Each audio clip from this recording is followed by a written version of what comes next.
righty. We are excited today to have Dr.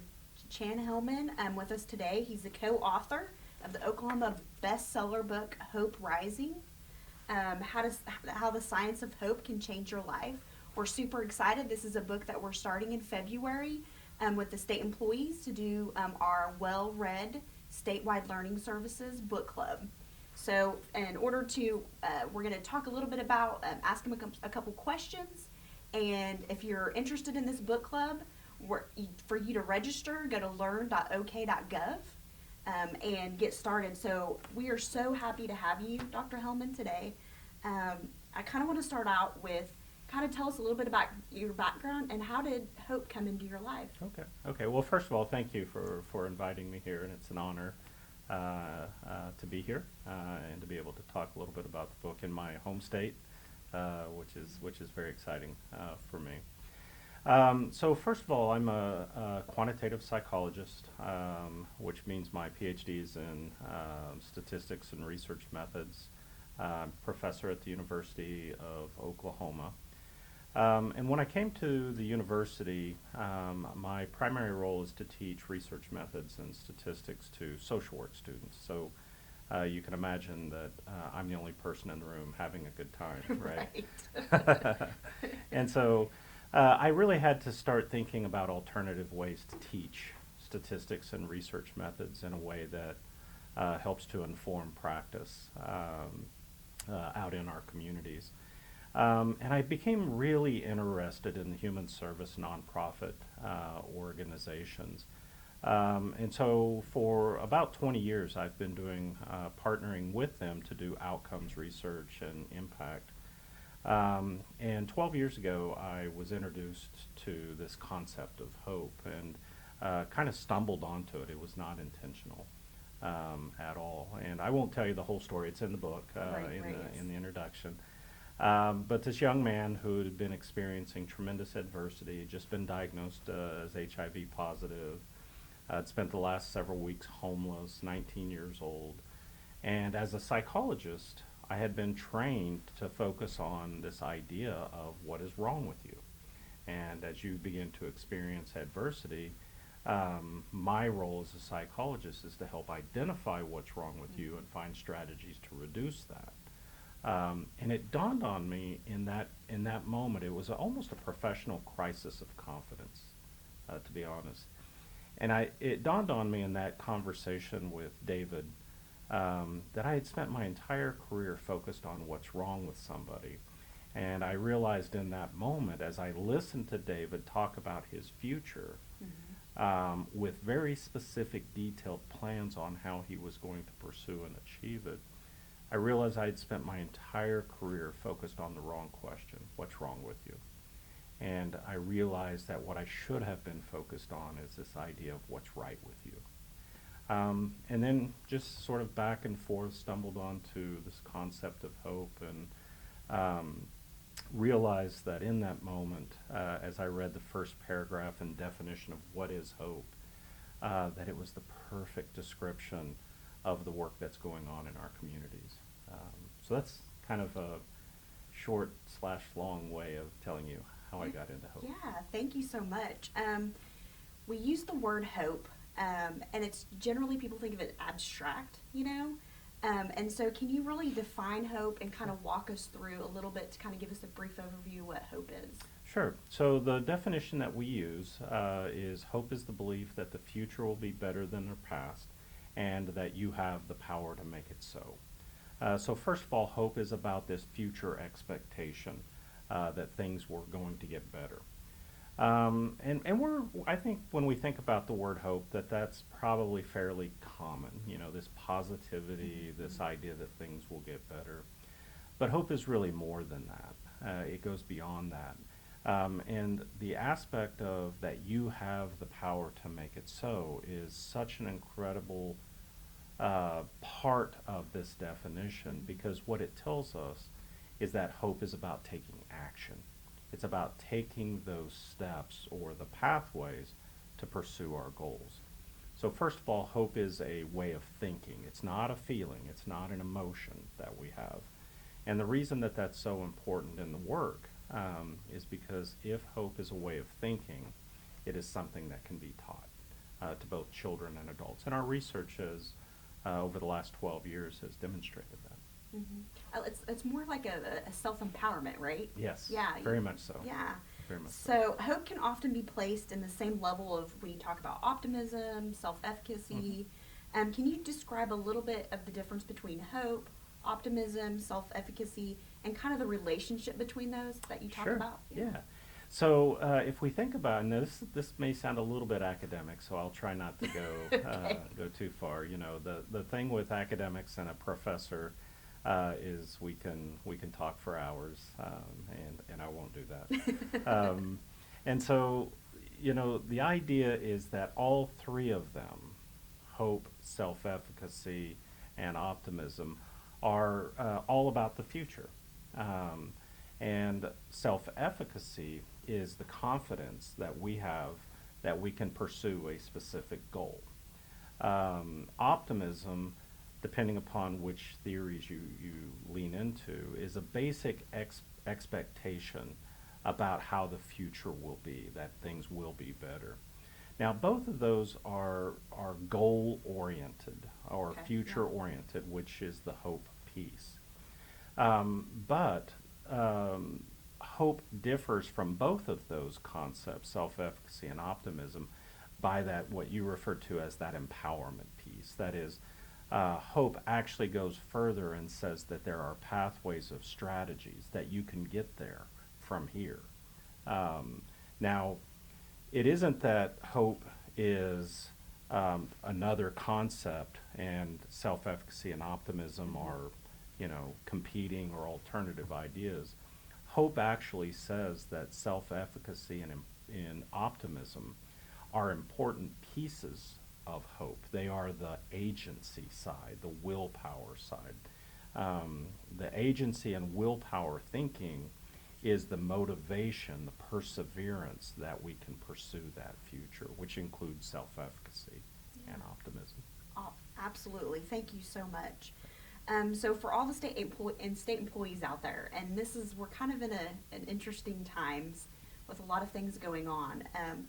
How would you tell them to start to live a more hope-centered life? And what steps do you recommend that they take? Yeah, Casey Gwynn and I, my co-author, we've talked about this even after the book, and think about strategies, especially in this time where hope is really at risk in the day-to-day, not just COVID, but everything else that's going on in our Yes, yes. communities, in our state, in our nation. And so the idea is when we are faced with adversity and uncertainty like COVID or like the pandemic, the first thing is that we recognize that trauma and adversity influence the way we think about our goals and the way that we think about the pathways and our willpower. And so what happens in that presence of adversity is we're more likely to set goals that are avoidant in nature. That is, we begin to set goals of things that we don't want to occur. Whereas higher hope individuals are more likely to set achievement-oriented goals. These are things that I want to pursue, that I want to occur. I want to get a college degree or whatever that goal might be. An avoidant goal may, I'll give you an example as a mindset. Imagine a basketball player that goes out on the court, and if their mindset is, I want to shoot the winning shot for my team, that's an achievement-oriented mindset. An avoidant mindset might be that player goes out on the court and says, I sure hope I don't lose the ball and let my team down. Those are two different mindsets. And so we become overwhelmed by this adversity. It's just so big. And so what we tell people, and the research bears this out, is the idea of begin to set short-term goals. Begin to focus on those things that are in the much shorter term. Focus maybe on this week. What are some things that you would like to occur this week? And once you identify those goals, and in the book we actually have a couple of worksheets that will help the reader do that. and to walk through that goal setting process from a very hope-centered framework, looking at the nature of the goal. And then we provide strategies of, okay, what are those step-by-step strategies? We refer to it as stepping. So if I identify what my goal is this week, then the idea is what are the 4 or 5 steps that become necessary that, for you to achieve in order to ultimately achieve that greater goal. It's the stepping process. So, if you set a goal this week, what I would invite you is, okay, what's that first step today? What is the very specific thing you can do to get today to move towards that goal? And what we see is this idea that hope begets hope. And what I mean by that is that as I begin to experience those small step successes towards my goal, it's beginning to show me, it's beginning to empower me that the future is possible and I have the power to make it so. And you have that self-confidence, that self-efficacy, right? That Yeah. kind of that And kind it of builds plays that into it. optimism that that Yeah. I've got this. And, Yeah, absolutely. yeah. I love in the book, you guys have the quote, "You get the best efforts from others, not by lighting a fire beneath them, but by building a fire within them." Mhm. So, how can organizations really create that healthy, engaging, and productive workplace for employees through that hope-centered kind of mindset, work culture? And essentially, how can leaders really cultivate that within employees? This is a great question, and it's really been the focus of the work for the last 18 months. And I've just been really fortunate to be able to work with some of the state agencies and leaders to really lean into that. Oklahoma Department of Human Services at the forefront under Secretary Brown's leadership has really specifically asked that question. And so we've been working for the last several months on what does it mean to be a hope-centered organization. And the first thing that I would tell you from a leadership standpoint, although it goes beyond that, but let's talk about hope-informed leadership. And first and foremost is this idea and recognition that this language of hope, goal setting, pathways development, and willpower creates a common language within an organization, within a department. For instance, I may not know specifically what your background and your work and those details, and you may not know mine, but in a multidisciplinary kinds of context, when you tell me that what you're doing is a pathway to the goal, I totally get that. We now can have a conversation about that. So first and foremost is creating that awareness of the language of hope. There are over 2,000 published studies, research studies on hope. The science is good. The science is not even contested on what is hope and the power of hope. So then we begin to think about creating a hope-centered vision statement or position statement, because organizations already have missions and visions, but what does hope mean? It's about setting a vision towards the future. And from a leadership standpoint, it is identifying and clarifying that pathway towards that goal, but more importantly, as a leader, paying attention to those potential barriers of that pathway, focusing on alleviating or providing resources around those resources so that the collective hope within the organization allows the group to move towards the goal through that pathway. So to me, it's really about embracing the language and the science behind hope. Yeah, especially when as state agencies, there's over 100 of them, and just like having similar language that we can talk about. Could you talk a little bit more about some of the other work that you've done within state agencies or in the public sector? Sure. So with education, for instance, we're working with several school districts around the state. And in that, we're creating this framework that I refer to as Hope Navigators. Now, we've identified kind of a 3-phase training program for organizations.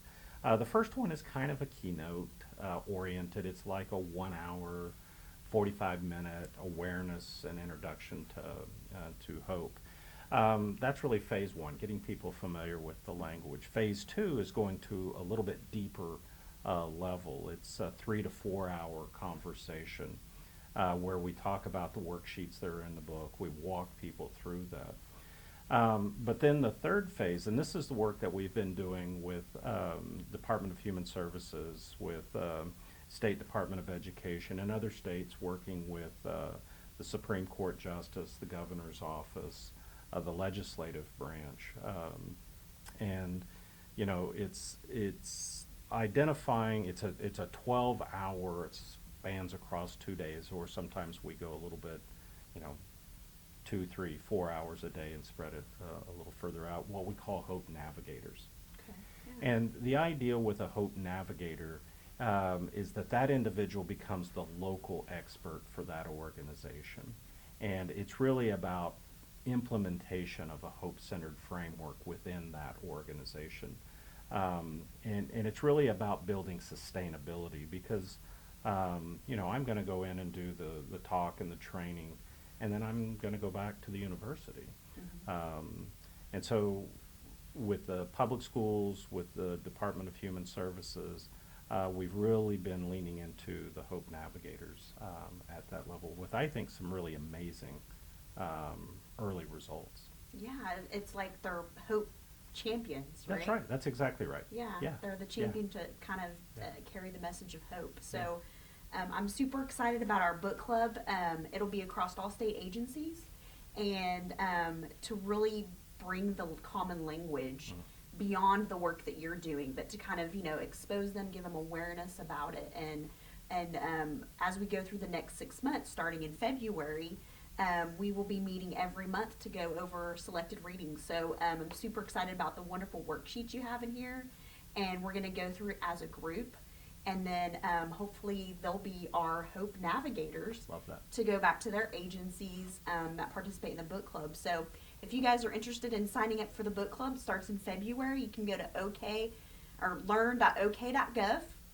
You can also find us on our Facebook group on Statewide Learning Services.